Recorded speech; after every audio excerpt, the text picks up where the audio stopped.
یہ ایتھیزم یا بچوں کے اندر یہ چیز کہاں سے پیدا ہو رہی ہے اسپیشلی پاکستان کے اندر؟ بس مختصر سے اس کا جواب دے دیں. مختصر سا میں آپ کو بتاؤں تو وہ یہ سوشل میڈیا. لاہور میں ایک ادارے کے اندر، میں نام نہیں لوں گا اس ادارے کا، وہاں کے محتمم نے مجھے 8 سالہ پڑھے ہوئے ایک طالب علم کو حوالے کیا کہ یہ ایتھیزم کا شکار ہو چکا ہے، اس وقت یہ تشکیک کا شکار ہے، آپ اس کے سوالوں کے جواب دے کر اس کو مطمئن کریں.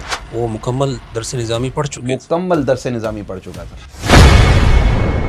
کتنے ایسے سوشل میڈیا پلیٹ فارم ہیں جس سے باقاعدہ ایتھیزم کو پروموٹ کیا جا رہا ہے؟ یا میں اس کو تھوڑا سا اور اگر عمومی کر دوں تو کتنے، یعنی جتنے بھی ازمز ہیں، سوشلزم، فیمنزم، لبرلزم، جن سے باقاعدہ ان چیزوں کو پروموٹ کیا جا رہا ہے.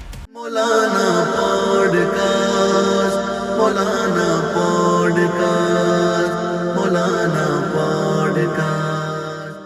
السلام علیکم ورحمۃ اللہ وبرکاتہ. بسم اللہ الرحمن الرحیم. امیر حمزہ ملیشیا سے آپ کے ساتھ گائے بگائے کسی نہ کسی اعتبار سے ہماری گفتگو ہوتی رہتی ہے، اور آئے دن ہمارے پاس الحمدللہ پاکستان سے، ہندوستان سے مہمان جو ہے وہ تشریف لاتے رہتے ہیں. آج ہمارے پاس ہمارے ایک دوست جونیئر ہمارے ساتھ پڑھتے رہے اور تشریف لائے ہوئے ہیں ملیشیا میں، اور میں نے کہا کچھ تھوڑی سی ان کے ساتھ گپ شپ ہو جائے، کچھ ان کے جو جدید مسائل جس پہ وہ کام کر رہے ہیں ایتھیزم اور ان چیزوں کے حوالے سے. مولانا ربیع اقبال صاحب ہمارے ساتھ موجود ہیں، ان کے ساتھ گپ شپ کریں گے انشاءاللہ. جی مولانا، کیا حال ہے؟ خیریت سے؟ اللہ کا شکر، ٹھیک ٹھاک. ملیشیا کیسا جا رہا ہے آپ کا؟ ملیشیا بہت زبردست جا رہا ہے، اور آتے ہی بڑا مزہ آیا کہ یہ کنٹری، کل جو ہم یونیورسٹی گئے تھے نا، جی، تو مجھے وہاں بڑا مزہ آیا. وہاں کا ماحول دیکھا تو سب نے اسکارف پہنا ہوا اور بچیاں پورے لباس میں.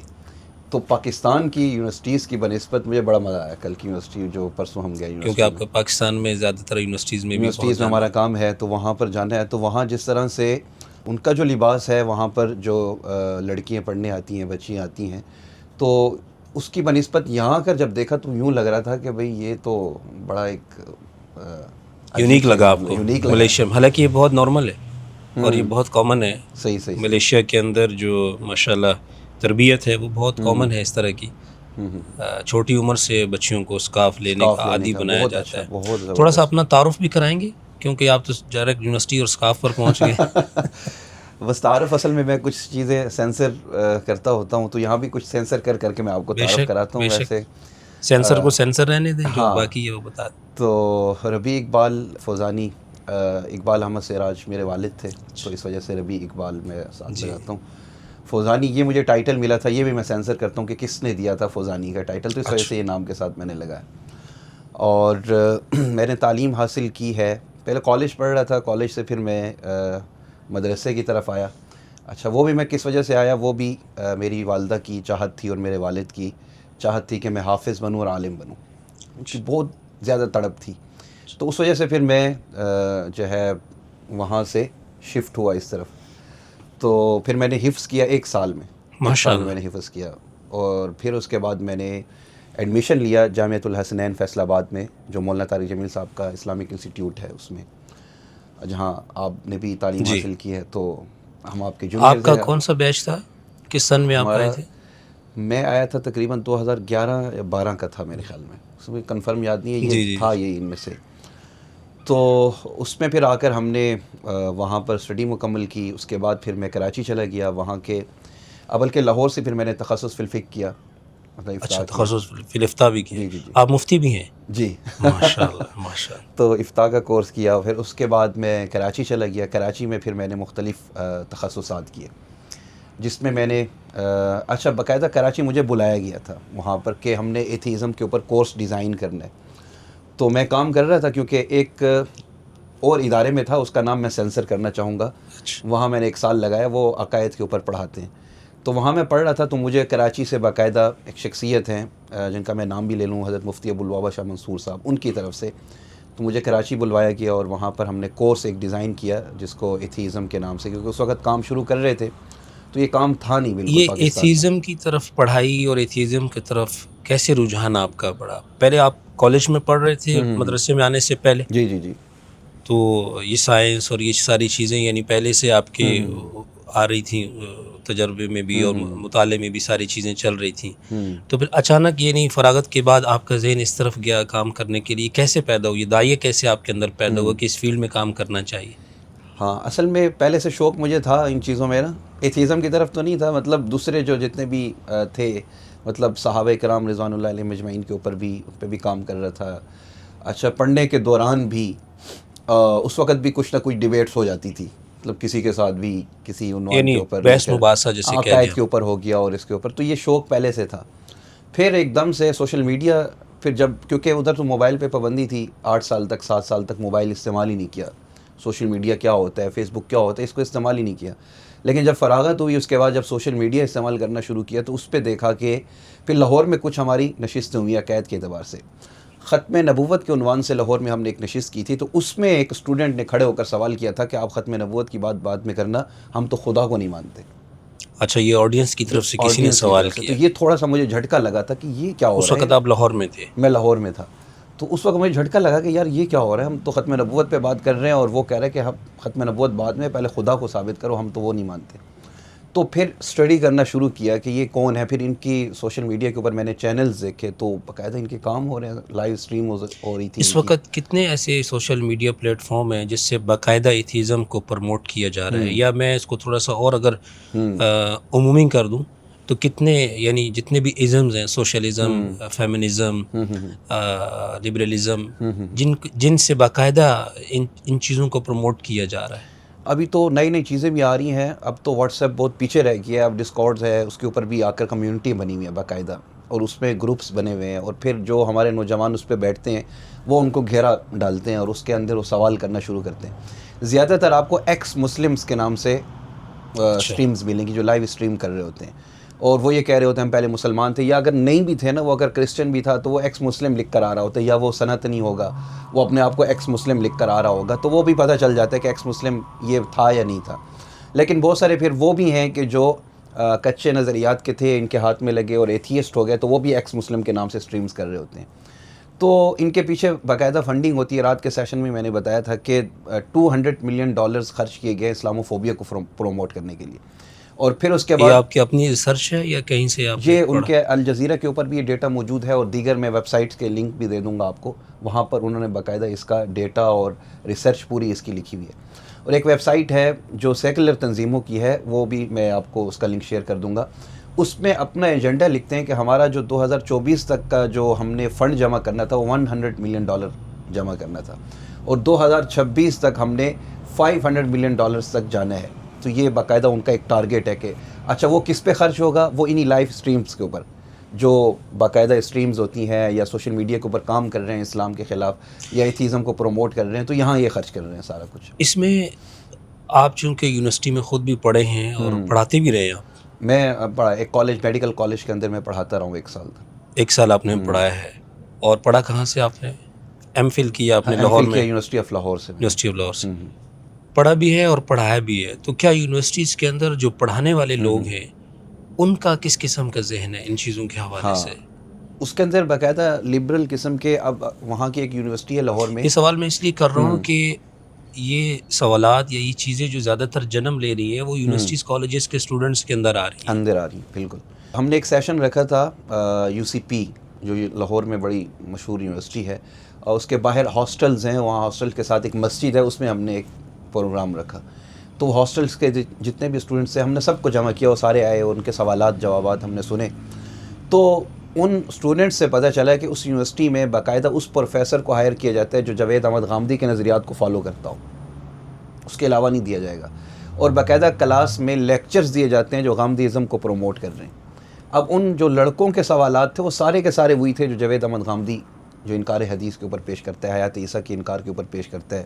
تو یہ سارے کے سارے وہی سوالات تھے، ان کے ساتھ سیشن ہمارا چلا ہے.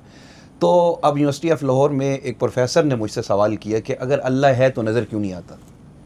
یہ پروفیسر صاحب کا سوال، پروفیسر نے سوال کیا کہ اللہ ہے تو نظر کیوں نہیں آتا. تو میں نے ایک دم سے اس سے کہا کہ سر آپ میں کامن سینس نہیں ہے، آپ میں کامن سینس نہیں ہے. تو وہ ایک دم غصہ ہوا کہ کیوں نہیں ہے، میرے اندر ہے. کہ سر سوال کر رہا ہوں، آپ کے اندر ہے. اس نے کہا ہے. میں نے کہا سر اگر ہے تو مجھے دکھائے نظر کیوں نہیں آتی. کامن سینس دکھا نہیں سکتے، سائنس تسلیم کرتی ہے، کانشیسنیس اس کو کہا جاتا ہے، وہ نظر نہیں آتی لیکن تسلیم کرتے ہیں. تو یہ سوال اللہ کے لیے کیوں ہے کہ اللہ نظر نہیں آ رہا تو ہم نہیں مانیں گے؟ تو کامن سینس کو بھی نہ مانیں، کانشیسنیس کو بھی آپ انکار کرتے ہیں اس کو تو آپ مان رہے ہیں بغیر دیکھے. تو یہ سوال وہاں کیوں ہے کہ خدا نظر نہیں آ رہا تو ہم اس کو نہیں مانتے؟ تو اس طرح کے سوالات جو عام اسٹوڈنٹس ہوتے ہیں وہ تو اس میں بہک جاتے ہیں. یا پھر زیادہ تر ان کو ایموشنل بلیک میل کیا جاتا ہے کہ دیکھو اسلام کے اندر یہ پابندی ہے، یہ پابندی ہے، اور اسلام اس طرح کا مذہب ہے، تو آزادی کی طرف لے جی سی یونیورسٹی میں وہاں ہمارا جب سیشن ہوا تو وہاں کے لڑکوں نے بتایا کہ باقاعدہ سیکولر تنظیمیں یہاں پہ کام کرتی ہیں، اور جو 8 مارچ کو جلوس نکلتا ہے میرا جسم میری مرضی، ان کے جو پلے کارڈز پہ سلوگنز لکھے جاتے ہیں، ایک لڑکا ایک لڑکی کو باقاعدہ ان کی جوڑیاں بنی جاتی ہیں، وہ اس کے اوپر سلوگنز لکھتے ہیں اور وہ باقاعدہ وہاں پر اس میں شرکت کرتے ہیں.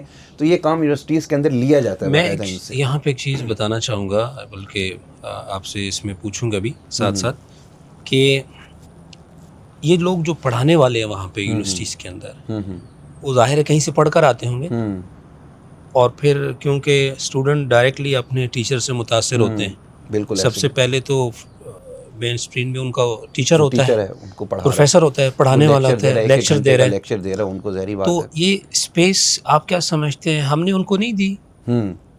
کیا ہمارے جو صحیح العقائد یہ پڑھے ہوئے لوگ ہیں یا جاننے والے لوگ ہیں، کیا ان کو نہیں چاہیے کہ وہ اپنی تعلیمات اسٹڈیز کو مزید بہتر سے بہتر کر کے ان جگہوں پر آئیں اور اس خلا کو پر کریں، اور تاکہ جو ہے وہ ہم جتنی جگہ دیتے جائیں گے تو ظاہر ہے پھر دوسرے لوگ بھی بیچ میں آتے رہیں گے؟ یہ بہت اچھا آپ کا سوال ہے کہ ایک بہت بڑا گیپ جو ہے وہ یہ ہے کہ ہم نے وہ میدان خالی چھوڑا ہے.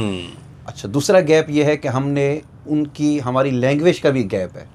جو مدارس کی لینگویج ہے وہ نہیں سمجھتے، اور جو ان کی لینگویج ہے وہ ہمارے مدارس والے علماء نہیں سمجھتے. تو یہ بھی ایک بہت بڑا گیپ ہے کہ اگر ہم مدارس کے اسٹوڈنٹس کو بھیجتے ہیں یونیورسٹیز کے اندر تو وہ ان سے گفتگو نہیں کر سکتے. وہ بات کریں گے تو یونیورسٹیز والے نہیں سمجھ رہے ہوتے، یونیورسٹیز والے کچھ انگلش کی اصطلاحات استعمال کر رہے ہوتے ہیں، انگلش کی ٹرم استعمال کر رہے ہوتے ہیں، تو یہ نہیں سمجھ رہے آپ ہوتے. کے کہنے کا مقصد ہے کہ انگلش میں بھی پورا عبور حاصل ہونا چاہیے، عبور ہو، اور ان جدید اصطلاحات کے اوپر بھی عبور حاصل ہونا چاہیے جو سیکولرزم ایتھیزم لے کر آئے. اب ایک اسٹوڈنٹ آ کر کسی سے یہ کہہ رہا ہے کہ میں ایگنوسٹک ہوں، تو ہمارے اب طالب علم کو یا ہمارے مدرسے سے پڑھے ہوئے کو اگر یہ ٹرم پتہ نہیں ہوگی کہ ایگنوسٹک کہتے کس کو ہیں تو اس کو کلیئر نہیں کر سکے گا، اس کا جواب نہیں دے سکتا. وہ کہ میں اسکیپٹکس ہوں، اگر اسکیپٹکس کے اندر بھی انشیٹ اسکیپٹکس ہوں. اب ایلون مسک ایکیڈیمک اسکیپٹکس ہے. ایلون مسک اگر آپ اس پوری تھیوری کو نہیں سمجھتے، اس آئیڈیالوجی کو، یہ بتا دے تاکہ مجھے بھی پتہ چل جائے اور ہمارے سننے والوں کو بھی پتہ چل جائے. اس پہ تھیوری آپ نے اسٹریٹ فائٹر یا کوئی ویڈیو گیم کھیلی ہوگی تو اس میں میٹرکس کا نظریہ اس کو کہا جاتا ہے. اس میں یہ ہوتا ہے کہ آپ جس طرح ویڈیو گیم کھیل رہے ہیں، جس طرح اس کی کوڈنگ کی گئی ہے تو اس طرح سے وہ چل رہی ہے. جب آپ اس کو بند کریں گے تو وہ فیک تھا، سب کچھ اس میں ریالٹی نہیں ہے. تو یہ کہتے ہیں کہ یہاں پر بھی ہماری کوڈنگ کی گئی ہے اور یہ سب کچھ فیک ہے. ریالٹی نام کی کوئی چڑیا نہیں ہے. ریالٹی کا انکار کر دیا. جب ریالٹی نام کی کوئی چڑیا نہیں ہے تو سب سے بڑی ریالٹی خدا ہے، تو پھر خدا کا بھی انکار کر دیا. اسی طرح جب موریلٹی، اخلاقیات، آفاقی آبجیکٹیو موریلٹی، پھر اس کا بھی انکار کر دیا. پرپس آف لائف، زندگی کا مقصد کیا ہے، وہ بھی نہیں ہے، وہ ہم خود طے کریں گے. تو یہیں سے نہیلزم آیا، آزادی چاہیے. ہم خود سے طے کریں گے کہ اب ہماری زندگی کا مقصد کیا ہے، لذت کا حاصل کرنا. اب وہ جس طرح سے بھی ہو، پیسہ کما کے ہو، شراب پی کے ہو، یا جس طرح بھی ہو، بس ہماری زندگی کا مقصد یہ ہے. اچھا، میں یہاں پہ بہت سارے ہمارے ظاہر ہے جب بندہ پڑھ رہا ہوتا ہے، اسٹڈیز کر رہا ہوتا ہے، خاص طور پہ درس نظامی یا مدرسے کی اسٹڈیز میں مختلف ذہن ہوتے ہیں. بالکل. کسی کا ذہن دعوت کی طرف میل کرتا ہے، کسی کا ذہن تدریس کی طرف، پڑھنے پڑھانے کی طرف، کسی کا عقائد کا، کسی کا حدیث کا، کسی کا فقہ کا مزاج ہوتا ہے، مختلف چیزوں کی طرف ہوتا ہے. تو یہ ایک اسپیسیفک خاص فیلڈ ہے جس میں آپ گئے ہیں، اس کو عقائد کی فیلڈ کہا جائے گا. اور پھر عقائد کے اندر بھی ایک خاص فیلڈ ہے، خاص فیلڈ ہے ایتھیزم. تو اس میں کام کرنے کی ضرورت ہے اور لوگوں کو بھی آنا چاہیے اس اچھا، یہ بہت ہی زبردست قسم کا آپ نے سوال کیا کہ اس فیلڈ میں کام کرنے کے لیے افراد نہیں ہے ہمارے پاس. اچھا. اور یہ کام کتنی تیزی سے پھیل رہا ہے یونیورسٹیز کے اندر، کالجز کے اندر، یہاں سے نکل کے ہمارے مدارس کے طالب علم بھی اس سے متاثر ہو رہے ہیں. لاہور میں ایک ادارے کے اندر، میں نام نہیں لوں گا اس ادارے کا، وہاں کے محتمم نے مجھے 8 سالہ پڑھے ہوئے ایک طالب علم کو حوالے کیا کہ یہ ایتھیزم کا شکار ہو چکا ہے اس وقت یہ تشکیک کا شکار ہے، آپ اس کے سوالوں کے جواب دے کر اس کو مطمئن کریں. وہ مکمل درس نظامی پڑھ چکے، مکمل درس نظامی پڑھ چکا تھا، علماء کے ماحول میں رہا سارا کچھ.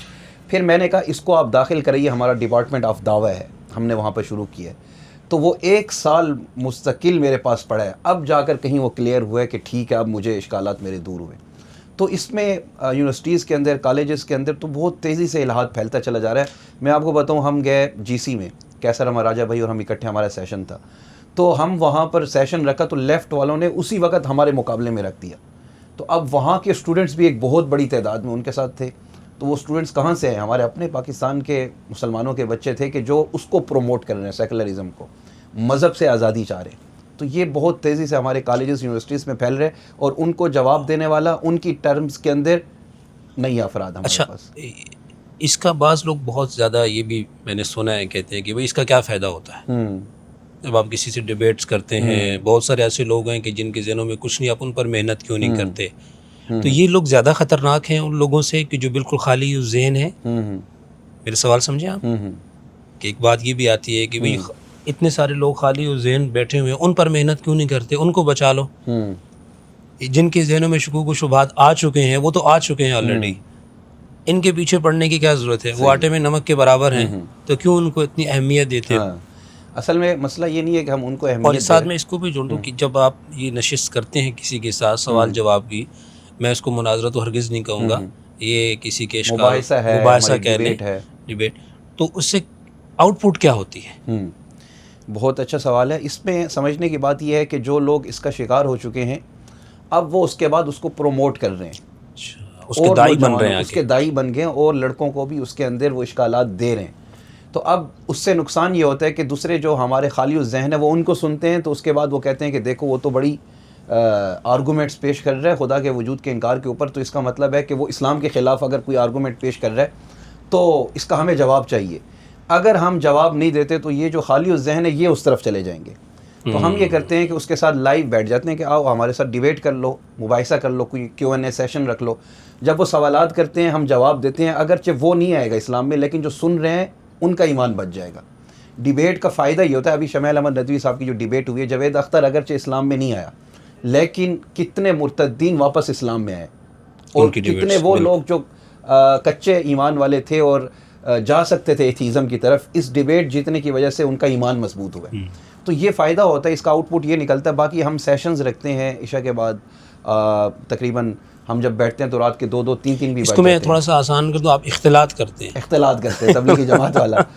تو یعنی اگر آپ کی سوچ یہ ہے کہ بھئی ظاہر ہے جب ہم نکلتے ہیں لوگوں سے ملتے ہیں، بات کرتے ہیں جب، تو بات کے دوران پھر جب بات ختم ہو جاتی ہے تو کئی سارے لوگ کچھ سوال کرتے ہیں. یہ تبلیغ میں بھی ہوتا ہے، جب ہم جماعت میں جاتے ہیں تو اس وقت بھی یہ چیزیں سامنے آتی ہیں. تو اگر وہ مسائل آپ جانتے ہیں تو ان کی جو ہے نا وہ وہیں پر اصلاح کر دی جائے ان بچوں کی، تاکہ وہ اسی پر اڑے نہ رہیں، آگے بڑھنے سے رکاوٹ نہ ہو، اس پر جو ہے نا وہ کر دیا جائے. اب کتنے ایسے نوجوان تھے، میں آپ کی بات کاٹ رہا ہوں، کہ جو ایتھیزم کا شکار ہو گئے تھے. ہمارے اپنے مسلمانوں کے بچے مسلمانوں کے گھروں میں پیدا ہوئے، نماز پڑھنے بھی آتے تھے لیکن تھے ایتھیسٹ. اس کو کہا جاتا ہے ریچول ایگنوسٹک ایتھیسٹ. یہ ان کی بھی قسمیں ہیں. الہاد پھیلتا چلا جا رہا ہے. اس کی 6 قسمیں تھی، اب اس کی 7 قسمیں ہو گئی ہیں. 7 نمبر ہو گیا. یونیورسٹی آف ٹینیسی، ہاں پہلے 6 نمبر تھے، اب 7 نمبر ہے. یونیورسٹی آف ٹینیسی کے ایک ریسرچر نے باقاعدہ اس کے اوپر ایک کتاب لکھی ہے 7 ٹائپس آف ایتھیزم کے نام سے. اس میں ان کی ویب سائٹ بھی ہے، ان کا لنک بھی میں آپ کو شیئر کر دوں گا. وہاں جا کر آپ ان کی ٹائپس کو پڑھیں تو وہاں آپ کو پتہ چلے گا کہ کس کس نظریات کے یہ لوگ ہیں. تو یہ جو ریچول ایگنوسٹک ایتھیسٹ ہیں، یہ آ کر نمازیں بھی پڑھیں گے، ہمارے مذہبی تہوار میں بھی شامل ہوں گے، لیکن ہوں گے ایتھیسٹ، خدا کے وجود کو نہیں مانتے. تو ایسے لڑکوں سے جب میں ملا تو انہوں نے کہا ہم معاشرے میں کہیں گے تو لوگ ہمیں گالیاں نکالیں گے اور ہمارے سوال کا کوئی جواب نہیں دے گا. تو میں نے کہا آپ کھل کے سوال کریں. تو 2 مہینے لگے، 2 مہینے کے بعد الحمدللہ واپس اسلام میں آئے ہیں. تو یہ Q&A سیشنز کا یہ فائدہ ہے. Q&A سیشن میں اگر ہمارے یہ جو سننے والے لوگ ہیں ان کی خدمت بھی یہ ہے کہ اگر ہماری مسجد میں، ہمارے محلے میں، ہمارے جاننے والوں میں عزیز ہے کوئی، اور یونیورسٹی میں پڑھتا ہے یا پڑھتی ہے، اور وہاں پہ اس کو کوئی ایسا بندہ ٹکر گیا، کوئی پروفیسر ایسا مل گیا کہ اس نے آ کے ہم سے یہ سوالات کرنے شروع کر دیے، تو میرا اپنا ایک ربی بھائی ایک تجربہ ہے کہ کبھی بھی اس بچے کو یا اس بچی کو ایک تو اگنور نہ کریں، یا اس کے ساتھ جو ہے وہ نفرت نہ کریں. بہت زبردست، بہت زبردست. یعنی جتنی آپ اس کو محبت دیں گے، جتنا آپ اس کو قریب کریں گے، تو اس سے جو ہے نا وہ اس کے دل میں جو سوالات ہیں، جو حجاب ہے وہ ختم ہوگا اور دل کھول کے آپ کے ساتھ شیئر کرے گا. بالکل. میرا جو تجربہ ہوا ہے ایسے لوگوں سے یہاں ہمارے پاس الحمدللہ ملیشیا میں، اللہ کا شکر ہے کہ آج تک مجھے کوئی ملیشین ایتھیسٹ نہیں ملا. زبردست. ملیشین ملے مسلم کوئی مجھے ایتھیسٹ نہیں ایتھیسٹ ملا. نہیں ملا. زبردست. 10 سال ہو گئے مجھے، یہ بہت بڑا عرصہ ہے. ہم کئی یونیورسٹیز میں یہاں پر جاتے ہیں، کئی لوگوں سے ملتے ہیں. ایک یونیورسٹی ہے یہاں پہ APU، ایشیا پیسیفک یونیورسٹی. صحیح. اس میں آلموسٹ 20,000 کے قریب اسٹوڈنٹس ہیں. آدھے اس میں مسلمز ہیں، آدھے غیر مسلم ہیں. ٹھیک.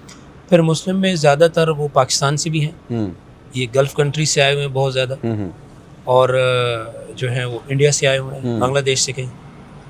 پاکستان سے جو بچے آئے ہوئے ہیں ان کے ساتھ جب ہمارا بیٹھنا ہوتا ہے دعوت کے سلسلے میں، تو ان کے درمیان ان سے یہ جراثیم ہمیں ملتے ہیں. اچھا، تو ان میں ہیں جو پاکستان سے پڑھ کر. اچھا، آپ ان سے پوچھیں کہ بیٹا آپ نے FSC کہاں سے کی ہے، پاکستان کہاں سے پڑھے ہو، تو وہ ان اسکولوں کا نام لیتے ہیں کہ جہاں فیسیں دینا بھی جو ہے نا ایک عام آدمی کا کام نہیں ہے، مشکل ہے.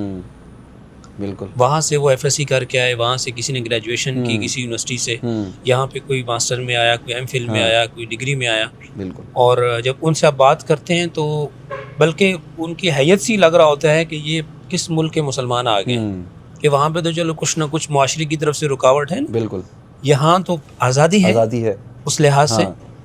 تو یہ چیز پاکستان ابھی آپ کی میں بات کاٹ رہا ہوں، اسی میں ہی میں اس کو ایڈ کرتا چلوں کہ وہاں پر لاہور میں UMT کے کچھ اسٹوڈنٹس تھے اور ایک لیکچرار بھی تھا انگلش کا. تو ان سے میری گفتگو ہوئی تو اس نے کہا کہ اسلام ہمیں اس ماڈرن دور میں سولوشن نہیں دے سکتا. اچھا، کون دے گا؟ ویسٹرن سویلائزیشن ہمیں سولوشن دے گی. وہ اتنے متاثر تھے کہ وہ دین سے، اب وہ کوشش کر رہا تھا کہ میں باہر کی کسی یونیورسٹی میں میرا ایڈمیشن ہو جائے. اب جب وہ یہ ذہن لے کے باہر کی یونیورسٹی میں کیوں جا رہا ہے، اس کو وہاں جا کر تو بالکل آزاد ہو جائے گا نا. وہ اس آزادی میں جا کر پھر اسلام مذہب سے بھی جائے گا اور پھر اوروں کو بھی اس میں لے کر آئے گا کہ بھئی آپ مذہب کو چھوڑو، آزاد ہو جاؤ، اسلام کے پاس کوئی سولوشن نہیں ہے. 3 گھنٹے تک گفتگو ہوئی. تو میں اکثر کہا کرتا ہوں ان سے کہ ہم آپ کے ساتھ گفتگو کر لیتے ہیں، اگر ہمارے پاس آپ کی کسی سوال کا جواب نہ ہوا تو پھر آپ کہیے، ہم آپ کے ہر سوال کا جواب دیں گے. اگر آخر میں آپ کہیں ہم مطمئن نہیں ہوئے تو پھر یہ ہماری ذمہ داری بھی نہیں ہے. مطمئن کرنا ہماری ذمہ داری نہیں ہے. وما علینا الا البلاغ، ہمارے ذمہ واضح پیغام کو پہنچا دینا ہے. اگر کوئی ہمارے جواب میں کہیں سکم نظر آئے، کمزوری نظر آئے، وہ آپ پوچھیں، ہم بتائیں گے کہ بھئی ٹھیک ہے، ہم زیادہ مضبوط اس پہ تیاری کر کے آ جاتے ہیں. لیکن ساری بات سننے کے بعد آپ کے پاس کوئی جواب نہیں اور آپ آخر میں کہیں نہیں میں مطمئن نہیں ہوا، تو بھئی مطمئن تو ہماری ذمہ داری ہے ہی نہیں. تو یہ تو ہم کرنے لیے ہیں. آپ جیسے ہمارے ہاں ایک بہت مشہور بات ہے دعوت کے اندر، ہاں، کہ جب مدعو سے بات کرنے جا رہے ہوتے ہیں تو آپ کے ہاں بھی دعوت کا اور اس کے لیے دعا کا، ان چیزوں کا اہتمام ہوتا ہے؟ اس کا اہتمام ہوتا ہے. یہ صرف ڈیبیٹ پہ فوکس ہوتا ہے؟ ڈیبیٹ اچھی ہونی چاہیے. اس میں تو اب ہمارے مفتی یاسر ندیم الواجدی صاحب ہیں جی، ان سے بھی جب بات ہوئی، انہوں نے کہا جب میں ڈیبیٹ کرتا ہوں یا لائیو سٹریم کرتا ہوں تو پیچھے ذکر پہ میں افراد بٹھاتا ہوں. یہ ہمارا چلتا ہے، جب ہم لائیو سٹریم میں ہوں یا ہوں تو ایک جماعت ہماری پیچھے ذکر پہ بیٹھی ہوتی ہے. سچ والا سے ڈیبیٹ ہوئی تھی مفتی یاسر ندیم الواجدی صاحب کی، انڈیا کے. اس نے کہا تھا میں نے قرآن کے مقابلے میں قرآن بنا لیا. تو قرآن کے عنوان پہ اس سے ڈیبیٹ ہوئی تھی. تو اس میں کراچی میں میں تھا، تو کراچی میں باقاعدہ ہم نے پوری جماعت جو ہے ایک ذکر پہ بٹھائی تھی. جیسے جماعت والے گشت پہ جاتے ہیں نا تو پیچھے ذکر پہ ایک بندہ، ہم نے پوری جماعت بٹھائی ہوئی تھی ذکر پہ. اچھا، ماشاء اللہ. تو یہ چیزیں چلتی ہیں کہ دعا ہو رہی ہوتی ہے اور اس میں ذکر ہو رہا ہوتا ہے. کیونکہ اس میں دیکھیں نا، اگر آپ اس فیلڈ میں ہیں، کام میں ہیں، تو یہ بڑی ضروری چیز ہے بہت ضروری کہ سامنے والے کو صرف نیچا دکھانا، ہمارے نیچا نہیں، اس کے سامنے اس کے اشکالات کو دور کرنا، پھر اس کے لیے دعا کرنا، کہ دعا کرنا اور اس کو صحیح راستے کی دعوت دینا، ہدایت کی طرف لانے کی، یا اس سے جو کم از کم اور لوگ جو قریب سننے والے ہوتے ہیں ان کو پتہ چل جاتا ہے کہ بھئی یہ کن بنیادوں پہ کھڑا ہوا ہے. اچھا، یہ چیز میں آخری سوال ہی بات کروں گا، پھر ہم سیشن کمپلیٹ کر رہے ہیں. یہ ایتھیزم یا بچوں کے اندر یہ چیز کہاں سے پیدا ہو رہی ہے، اسپیشلی پاکستان کے اندر؟ بس مختصر سے اس کا جواب دے دیں. مختصر سا میں آپ کو بتاؤں تو وہ یہ سوشل میڈیا. اچھا، سوشل میڈیا میں مختلف وہ کمیونٹیز بنی ہوئی ہیں، پیجز ہیں، اس طرح کے ان کے سیشنز ہوتے ہیں. یہ ہر اس بندے سے دین سیکھ رہے ہیں جو دین کا اہل نہیں ہے. پہلا سٹیپ یہی ہوتا ہے کہ وہ اچھا ایک اسٹیپ یہ بھی ہے کہ وہ صحابہ سے متنفر کرنے والے بہت سارے لوگ بیٹھے ہیں، جس طرح کہ انجینئر مرزا ہو گیا.